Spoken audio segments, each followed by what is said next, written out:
श्री कृष्ण कन्हैया लाल की, श्री निजानंद स्वामी की, श्री प्राणनाथ प्यारे की। दिल में तू पाइए मंगाइए पण तू मुंजी रूह के गालियों जे मिठियो सुनाइए मुँह जे मिठियों सुनाइए मों। श्री कृष्ण कन्हैया लाल की। प्रार्थना का प्रसंग चल रहा है, सब कुछ आप ही कर रहे हैं, तो आप मुझे मधुर मधुर वचन सुना दें। ते चाहिए कर सुनाइए सब उम्मीदों तो हथ, ते चाहिए कर सुनाइए। आप चाह कर सुनाएं। चाहिए कर कहने का तात्पर्य चाह, आप चाह कर सुनाएं। सब उम्मीदों तो हथ, सारी अभिलाषाएं तो आपके ही तो हाथ में हैं। हमारी अभिलाषा पूर्ण करने वाले आप ही हैं, प्रकट करवाने वाले भी आप ही हैं, सब आपके ही हाथ में हैं। धनी मुहजे धाम जा तू सबने गाले समरथ, धनी मुहजे धाम जा। हे धनी मुहजे धाम जा, मेरे धाम के, हे मेरे धाम के धनी, तू सबने गाले समर्थ। आप सब बातों पर समर्थ हैं। कहने का तात्पर्य आप सर्व प्रकारेण समर्थ हैं, सब प्रकार से समर्थ हैं।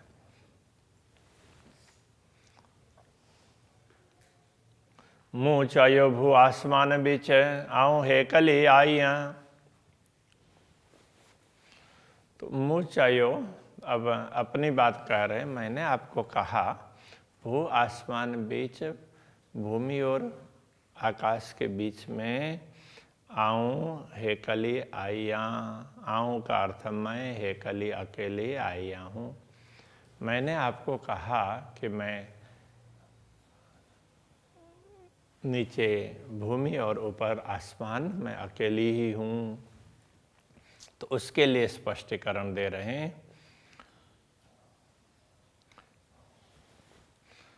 हाँ, मैं ऐसे अकेली तो हूँ ही।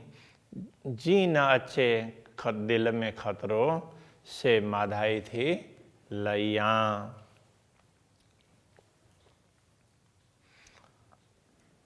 जी न अच्छे दिल में खतरो, दिल में कोई खतरा ना हो। खतरा का अर्थ भय, दिल में किसी प्रकार का भय उत्पन्न ना हो, न अच्छे ना आए, तो इस प्रकार। हाँ,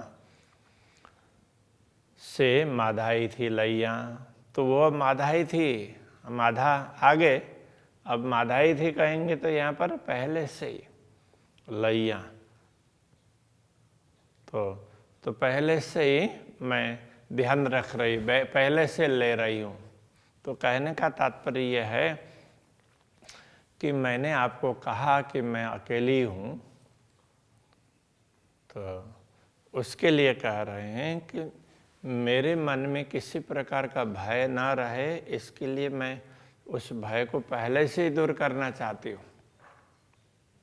तो दूसरे कोई, अब आगे भी कहेंगे, जो आत्माएं जाग गई हैं वो दूसरी है ही नहीं। तो इसलिए आप ही हैं, बस आपको ही सब कुछ करना है, दूसरा तो कोई है ही नहीं। तो ये कहना चाह रहे हैं। बीरुए हिन अरस ज्यों सेता आजी ज पाणे, बीयू रूहे हिन अरस ज्यों, हिन अरस ज्यों इस परम धाम के बीयू रूहें दूसरी आत्माएं। अब यहाँ बार बार इस परम धाम की आती है ना, तो परम धाम के भाव से कह रहे हैं, मैं धाम में हूँ, इस भाव से कह रहे हैं। इसलिए तो मूल मिलाव में राज्य के समक्ष तो स्वयं को मान करके कह रहे हैं कि हम आपके सामने और एक तरफ हम कहाँ कितने दूर उसमें हो रहे हैं। तो ऐसे अखंड दिव्य धाम की आत्माएं तो दूसरी आत्माएं, यह कहने का तात्पर्य दिव्य परम धाम की दूसरी आत्माएं उनकी क्या स्थिति है। मुझे तो अकेलेपन का अनुभव हो रहा है। तो कह रहे हैं शेता आजीज पाणे, शेता वे तो पाणे स्वयं आजीज असहाय हैं। तो स्वयं को असहाय समझ रही है, किसको क्या करे कुछ उनको पता ही नहीं है। तो इस प्रकार से असहाय, हाँ, उनको स्वयं के विषय में भी पता नहीं है, धामधनी के विषय में भी पता नहीं है। इसलिए हे मंज रुअन रातों डिया, रूहन और रुअन दोनों में फर्क है, हाँ, ये ध्यान रखना। अब यहाँ रूहन तो कम ही आएगा सिंधी में, तो दूसरी जगह पर रोहन कहीं आया हो। तो ये रुअन है, ये रोने अर्थ में है। हे मंज रुअन रातों डिया, हे मंज मतलब इसमें, यहाँ इस दुनिया में, हे इस मंज बीच में, तो इस खेल के बीच में, इस दुनिया में रातों डिया रुअन, रात दिन रो रही हैं वो आत्माएं। मुंजी रूहड़ी थी जाने, अब ये थी जाने, तो ये रूहड़ी और थी हो सकता है वो एक साथ में, उसमें वो प्रिंटिंग मिस्टेक है, उसमें स्पेस होना चाहिए। तो ये मुंजी रूहड़ी जाने थी, ऐसा है।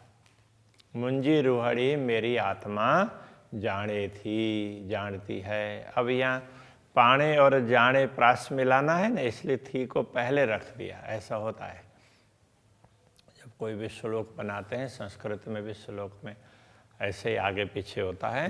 तो इसी प्रकार दूसरी भाषाओं में भी, कुछ भाषाओं में होता है, तो सिंधी में भी होता होगा।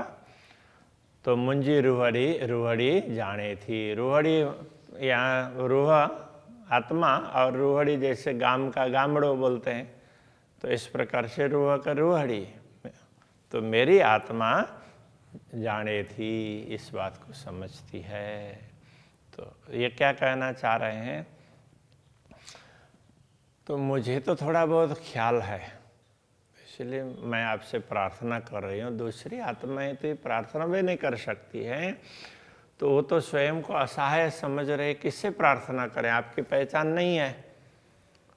तो ये कहना चाह रहे हैं, जेव आई नारी यहाँ रूहा नाडू पसी जो हाल,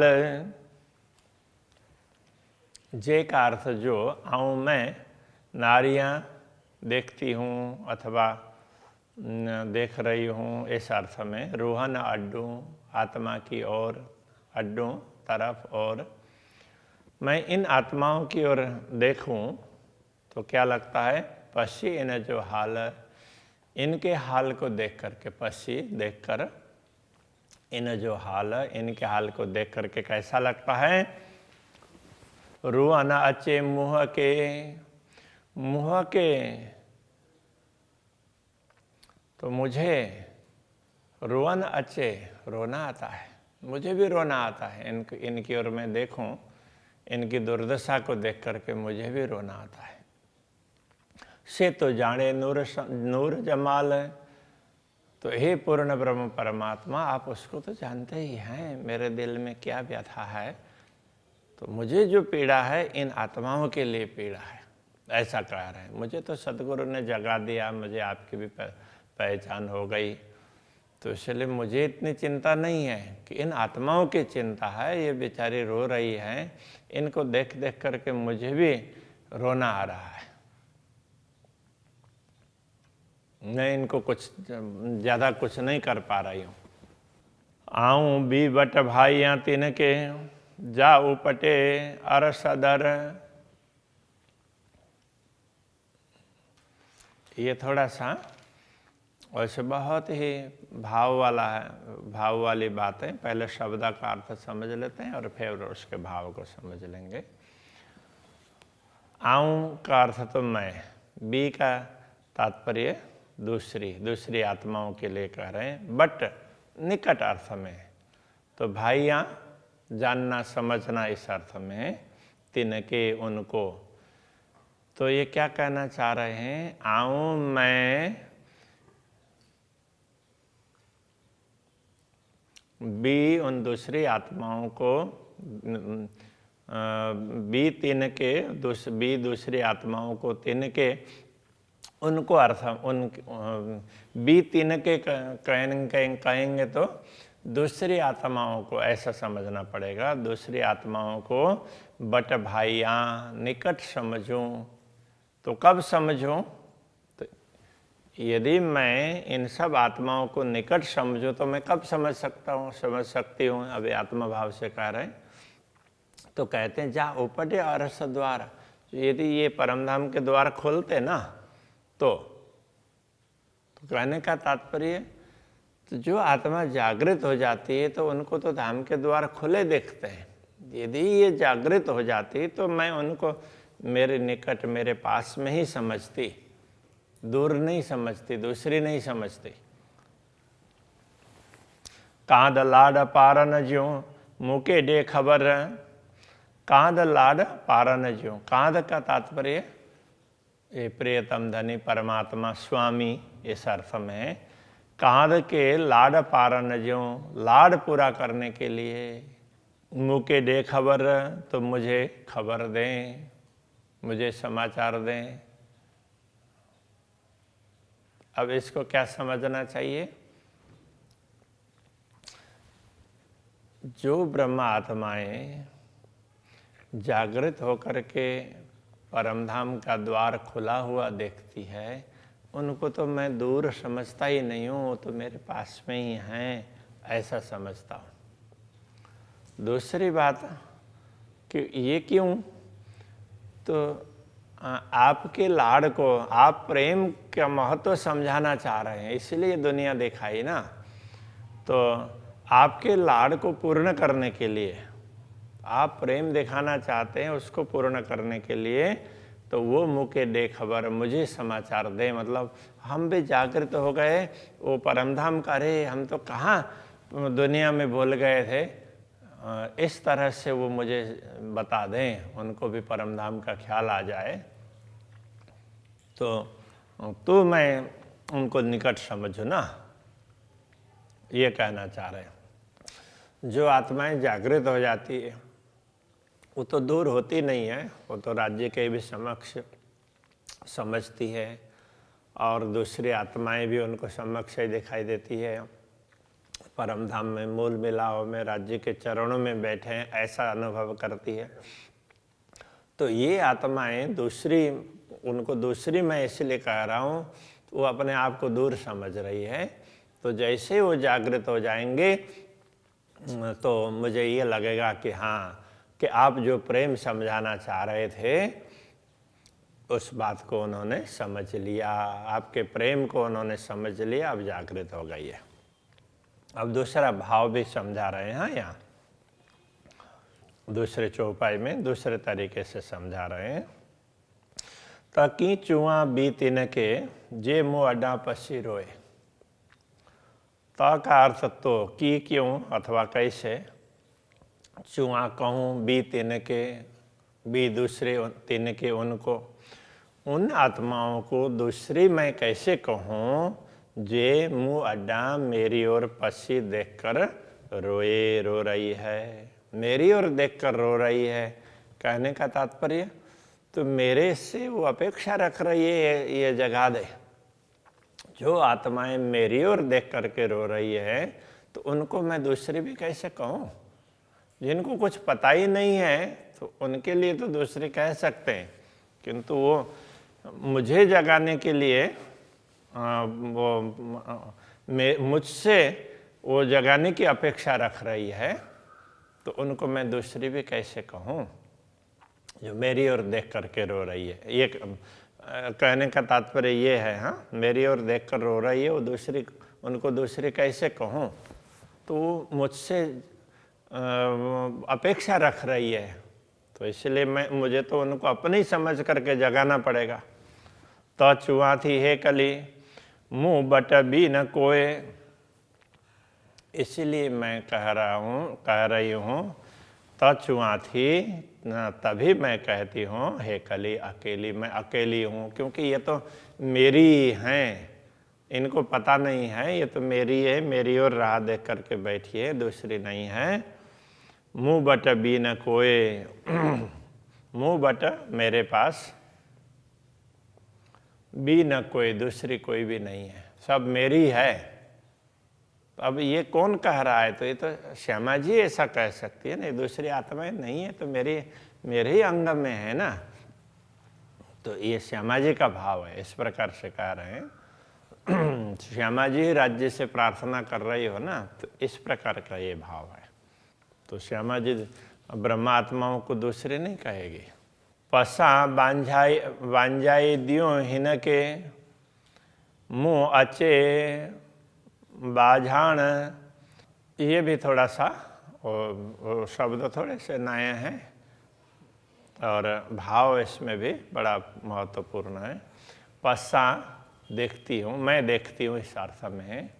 बांझाइयों हिनके, हिनके इनको बांझाई दियो, तड़पती हुई देखती हूँ, ये बहुत व्याकुल हो रही है।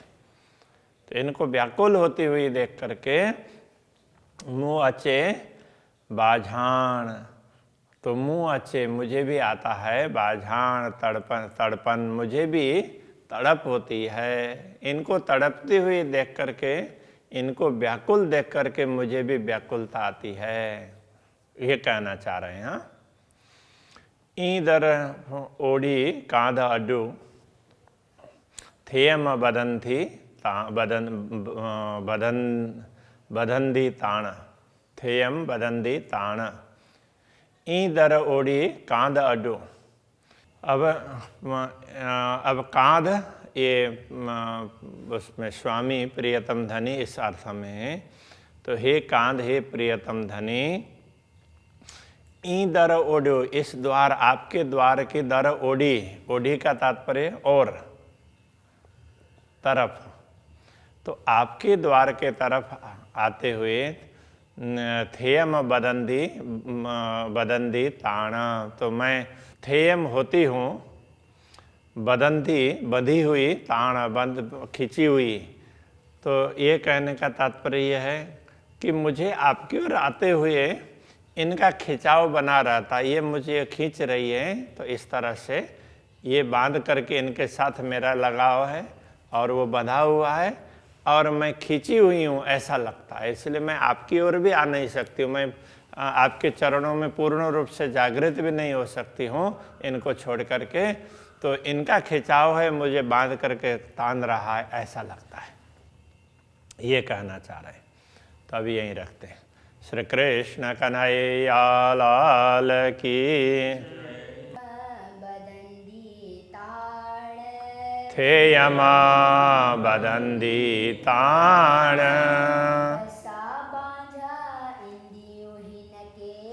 पसा बांझा इंदियो हिनके,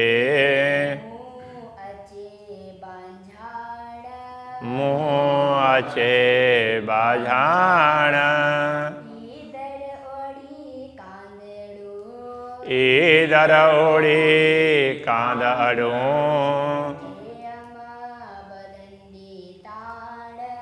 थेयम बदंदी ताण,